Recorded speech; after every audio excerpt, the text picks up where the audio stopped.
Bonjour, je me présente, je sais pas si on me voit, ici William Ayerly, je suis pépiniériste en Côte d'Or et je voulais vous présenter mon système de lombricompostage pour la pépinière. Donc j'utilise le lombricompost pour faire mon terreau dans lequel poussent mes arbres. Ils sont poussés dans des bacs de récolte, des caisses de récolte plutôt comme ça, avec un mélange de terre à 3/5, du compost que j'achète dans une entreprise de compostage utilisable en agriculture biologique et ensuite 1/5 de lombricompost. Et puis cette année, vu la production de lombricompost, je devrais pouvoir augmenter ces proportions. Les résultats, je crois qu'ils sont pas trop mal. Il n'y a pas eu d'apport d'engrais. Enfin, j'ai des pousses très variables en fonction des arbres, mais j'en ai des qui ont fait des belles pousses en une année sans apport d'engrais. Donc j'utilise le lombricompost euh, pour faire le terreau, pour stratifier les graines aussi de mes arbres, parce que ça fait quand même un compost très fin. Donc pour les petites graines, c'est intéressant qu'il y ait plus de contact, en plus de toutes les bactéries et autres messages. Je m'y connais pas assez pour trop en parler, mais apparemment, c'est bon pour la germination des graines. Donc, j'applique. Et bon, résultat, cette année, ça aurait pu être mieux, mais bon, on croise les doigts pour le printemps prochain. Euh, au niveau du système, en fait, quasi, tous les vers de terre sont dans des bacs de 60 ou 40 litres.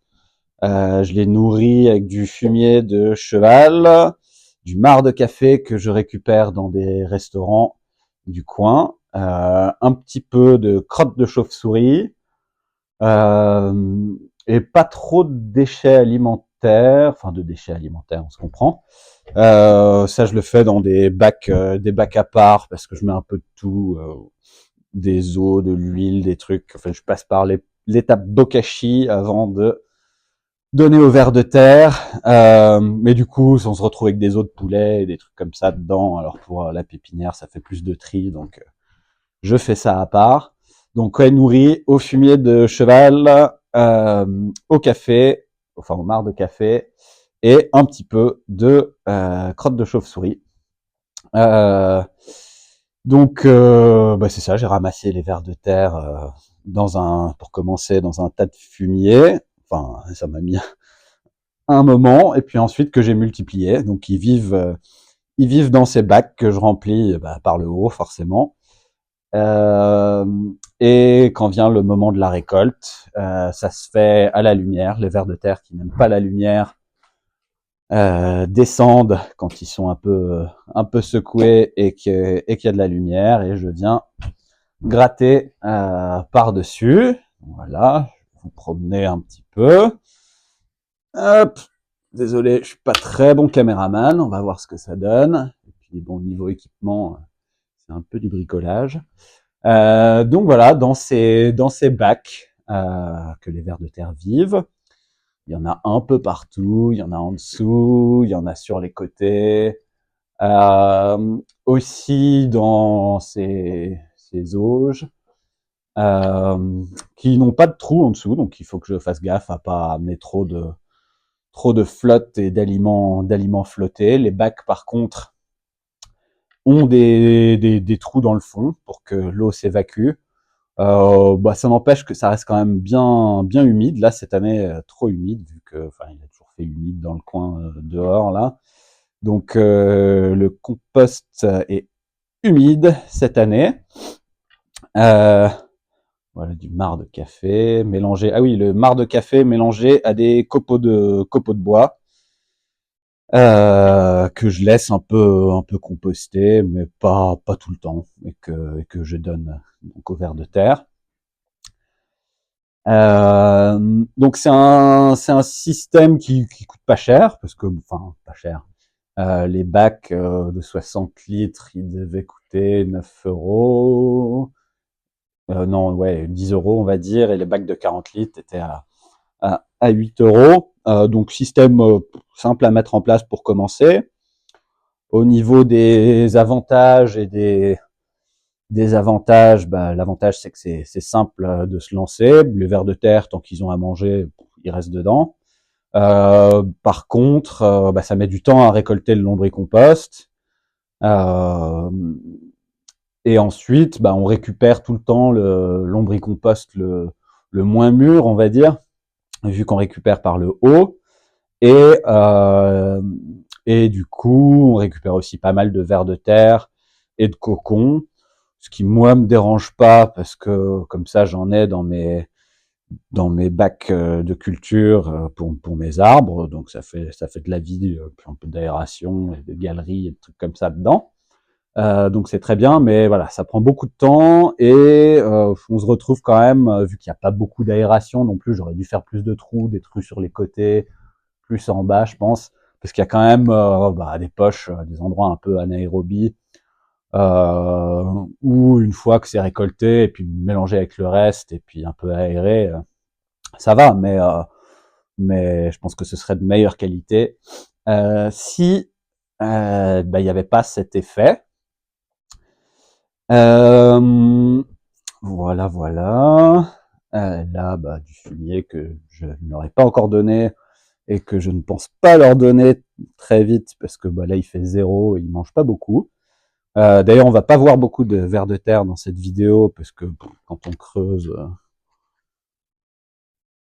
ouais, là, ils sont plus bas pour se protéger, mais quand on tapote, on entend quand même.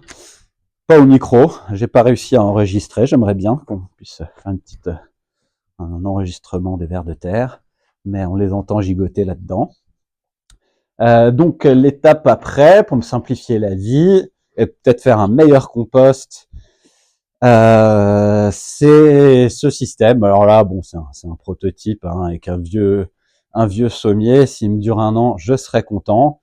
Euh, il faut que je retrouve le nom. Ils appellent ça Continuous Flow Through Bin en anglais, donc un bac de récolte continue. Enfin bref, je sais plus exactement, mais le principe c'est que euh, voilà, on les nourrit par le haut comme le reste, mais ensuite on récolte par le bas.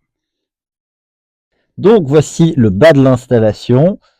J'ai mis du carton au fond au début, puis j'ai chargé avec des vers de terre et du lombricompost qui étaient dans des bacs en plastique là. Et l'idée, c'est avec un outil de venir, est-ce qu'on voit là, de venir gratter pour faire tomber le lombricompost. L'avantage là avec ce système, c'est qu'il y a beaucoup plus euh, d'aération et que on vient récupérer le lombricompost à un endroit au plus profond du bac où il y a moins de vers de terre, moins de cocons parce que normalement ils ont déjà éclos et du coup on se retrouve avec du lombricompost à moindre travail de récolte. Bon là voilà, c'est des lattes en bois, c'est un vieux sommier, le bois était à moitié pourri, donc ça va pas durer. Je pense m'en fabriquer d'autres si ce prototype me convient, et donc là construire avec du Douglas qui me reste d'installation pour la pépinière et des gaines électriques en PVC ou en plastique pour pas que ça pourrisse et que ça casse et que je me retrouve avec une tonne de lombricompost au sol et des vers de terre qui grouillent partout. Alors, ça s'appelle peut-être un bac à flux continu. Voilà, voilà. Pour le suite de la tournée. Sinon, oui, si, j'utilise les vers de terre aussi pour nettoyer mes graines.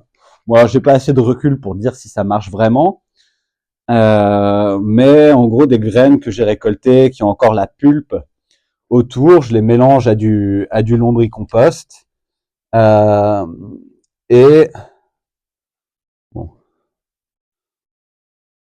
et je laisse les bactéries et les vers de terre s'occuper de ah, zut, je vise très mal de les nettoyer. Donc je les mets dans des pots horticoles qui ont un fond, des ouvertures au fond. Et là, on va voir si, ouais, donc voilà, on voit que il s'y intéresse quand même.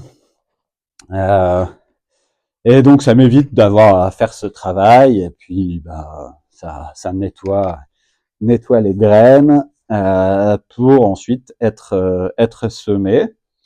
Donc là, c'est version seulement avec du lombricompost. Mais je suis aussi en train d'essayer avec du bokashi, parce que j'ai remarqué, bon, c'était pas sur des graines d'arbres, hein, c'était des graines de courge, ou, enfin, je sais plus de quoi, mais où après avoir fermenté dans le bokashi, j'ai vu que ça avait vraiment beaucoup germé quand je l'ai mis au ver de terre.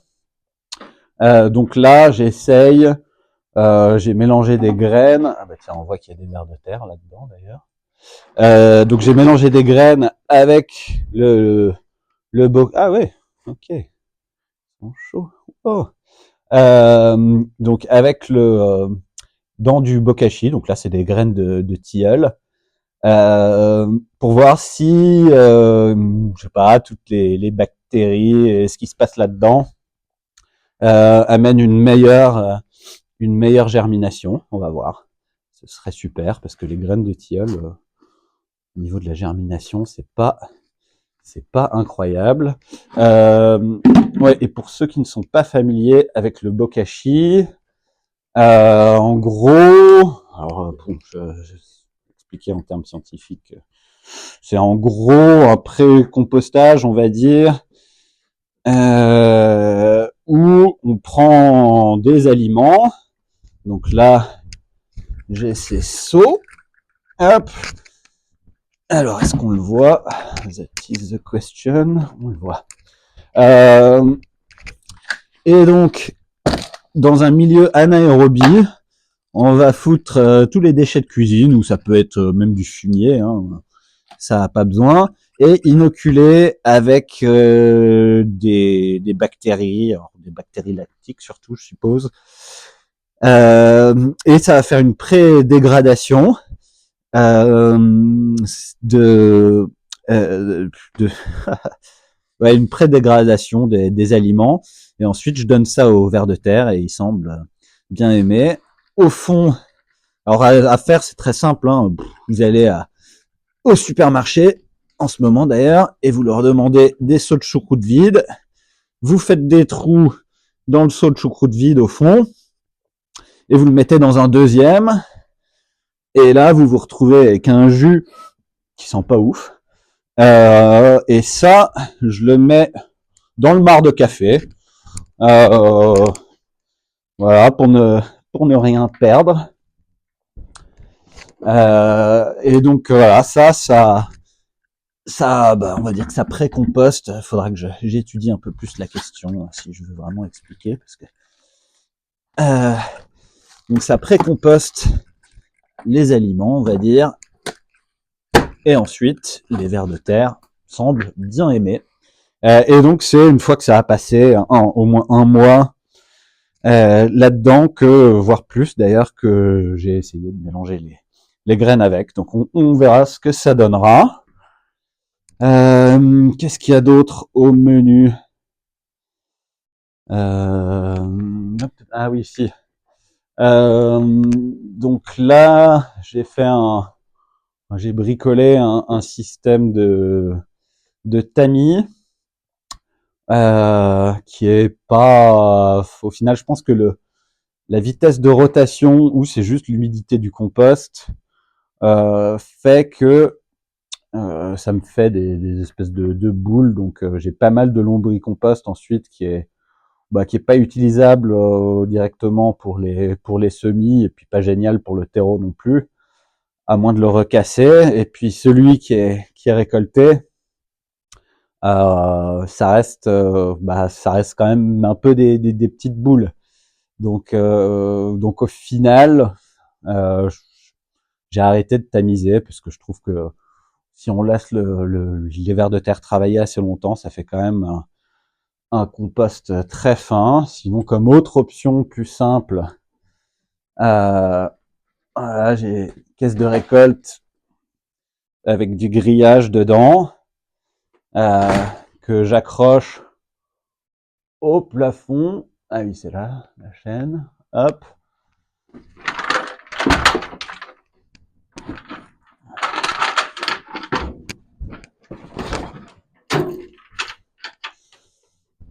Voilà. Et donc, je mets une brouette en dessous, je mets mon lombricompost dedans, et puis je secoue pour récupérer les morceaux les plus fins. Et tac, tac, tac. Ben voilà, je crois que ça fait à peu près le tour. Ah si, des, j'ai essayé des andins en extérieur pour le lombricompost, euh, mais j'ai beaucoup de taupes chez moi et c'est, enfin voilà, c'est un véritable banquet pour elles. Donc j'ai arrêté. Et c'est pour ça que je fais ça en intérieur. Euh, Et puis voilà. Ouais, ouais, non, c'est pas mal. Donc ouais, sinon je produis des arbres pour les haies, des arbres à baies, feuillage comestible et des trucs que je trouvais intéressants et utiles. Alors il y a un peu d'ornement. Voilà, si vous cherchez des arbres d'un an, n'hésitez pas à me contacter, ce sera avec plaisir. Je vous souhaite une bonne journée, soirée, matinée, et puis ben, n'hésitez pas si vous avez des questions. Au revoir.